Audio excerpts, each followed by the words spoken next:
Yo, what's going on, guys? It's Houston Sports Talk back into the video today, and today the Houston Rockets get crushed by the Minnesota Timberwolves 122-95. This is literally one of the worst losses of the season since the opening game against the Orlando Magic, the first game of the season, which was almost, 3 months ago. And I'm not too upset about this loss. And I'll be honest, I'm an honest person. This loss doesn't surprise me at all. It surprises me that we lost this game by 27 points. But the fact that the Minnesota Timberwolves, who are one of the most hardest, teams in the NBA, they play some of the hardest basketball. They're one of the best defensive teams in the NBA, have one of the best defensive ratings in the NBA, which so do the Rockets. But the Timberwolves, I do believe, currently, now they definitely do, but have a better defensive rating than the Houston Rockets. Also, the Houston Rockets being without two defenders in Tari Eason and Dylan Brooks. But the more important part going into this matchup for the Timberwolves is they got destroyed in their last two games. Just got destroyed by the Pelicans. Just got destroyed by the Knicks in their last two games. So for a team that before those two games sitting at 24-7. To get blown out two times in a row like they did, I just felt like they were going to come, into Houston and start off with a good vibe. And they're a team that, they're a team that can make runs, and then it's just the lead. Their lead is out of hand, and that's what kind of happened tonight. Sure, Rockets shorthanded. Fred VanVleet had some struggles. So did Alperen Sengun. But when you're playing a good defensive team, good players are going to struggle, and that's what happened with Sengun and VanVleet tonight. Those two guys only combined for 26 points. I mean, that's it. I think that's the exact number Sengun had in just the last game for the Rockets. So this was definitely a bad struggle for the Rockets tonight. Only scored 95 points. This was one of the worst deficits all season, going back to that Orlando Magic game, the first game of the season.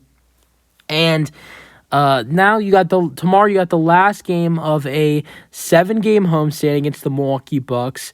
So tomorrow will wrap up a 7-game homestand. And this is a homestand where, starting off the homestand, the Rockets, an amazing home team, started off this homestand 12-2, 13-2. This homestand, they've only gone 2-4. Sure, have had some good matchups. Yeah, I've played some hard-playing teams in this run.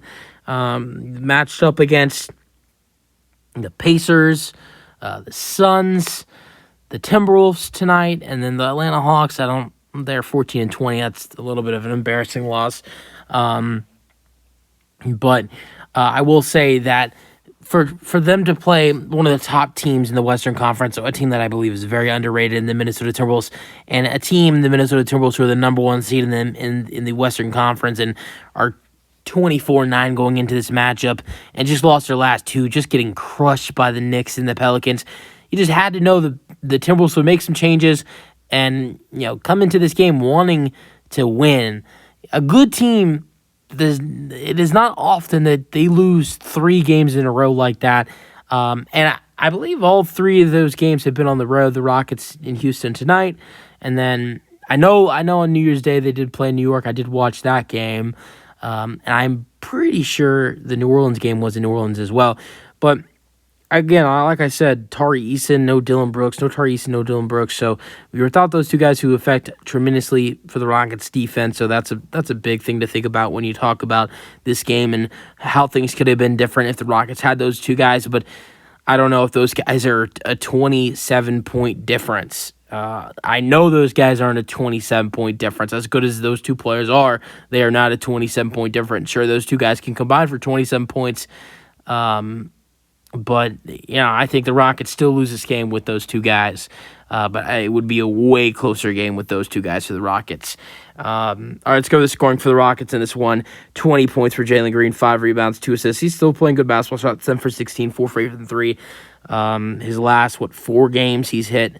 I believe his last 4 games has hit over 4 threes or over 3 threes in his last 4 games, or maybe it's his last 5 now. I'm not sure. But Jalen playing good basketball right now, and another good game tonight. Led the Rockets in scoring. The Rockets, I'm not sure the exact number what it is, but the Rockets have like a really bad record whenever Jalen Green is leading them in scoring.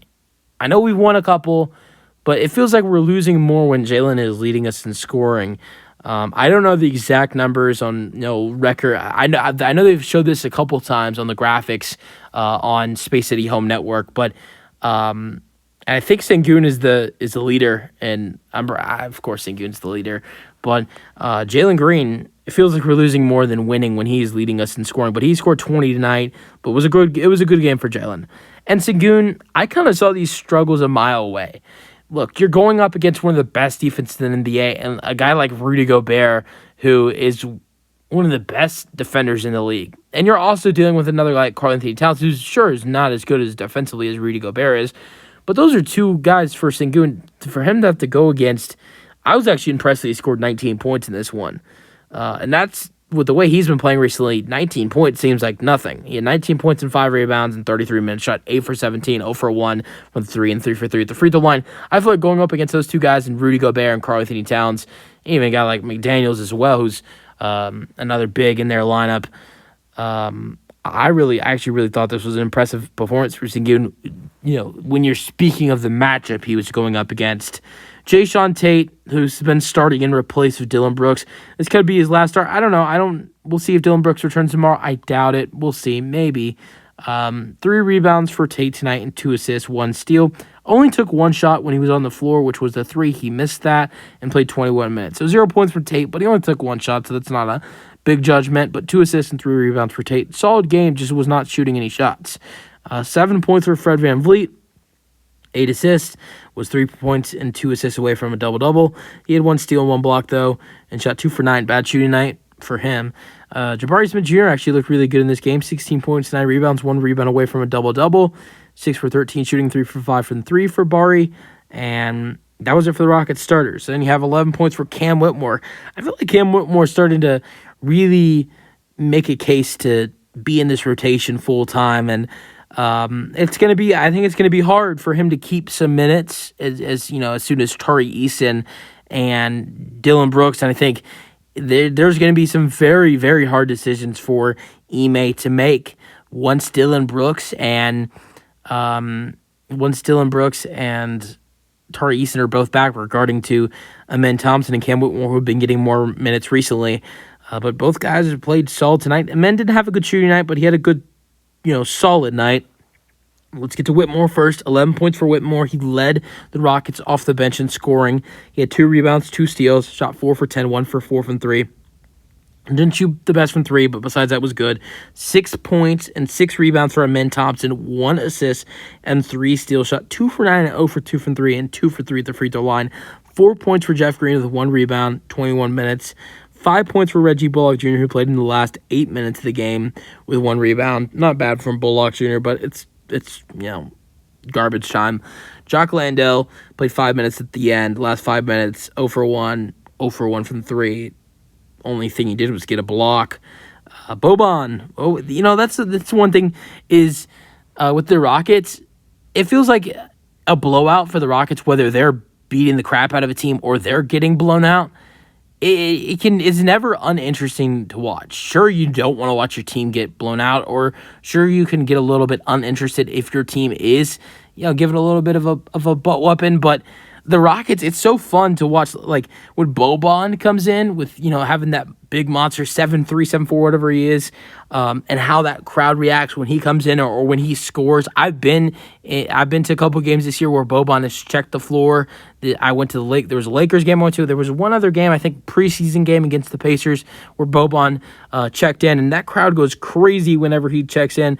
And that's not only do you have Boban checking in, but getting to watch these two young guys, and Amen Thompson and Cam Whitmore.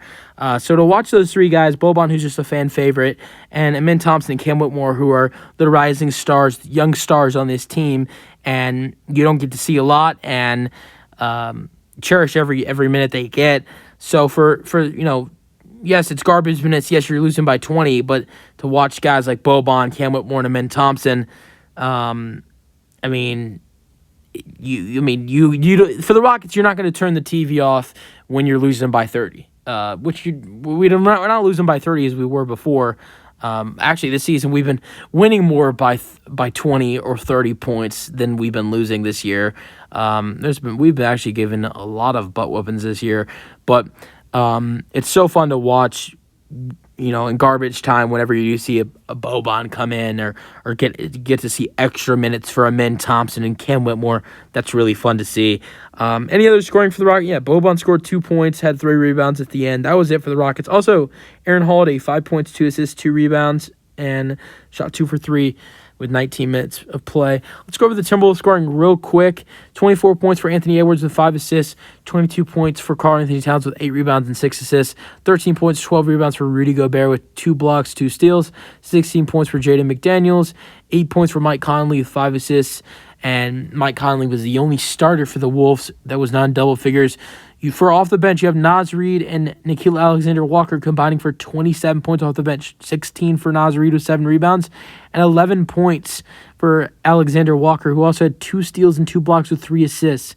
Besides that, there was not a lot of other scoring off the bench for the Timberwolves. Terrible loss for the Rockets, but 2 wins in a row for the Rockets. That's on the bright side. And so this was 2 wins in a row for the Rockets, and also without 2 of your best defensive players. And this was a Timberwolves team who's number one in the Western Conference, and it just lost 2 games in the Western Conference. And when a team that good and that good defensively has lost 2 games in a row, they usually always bounce back. And especially when they've been kicked around like they have been in the last 2 games. Let me know your thoughts on this game for the Rockets in the comment section as the Rockets lose 122-95. And peace out. Go Rockets.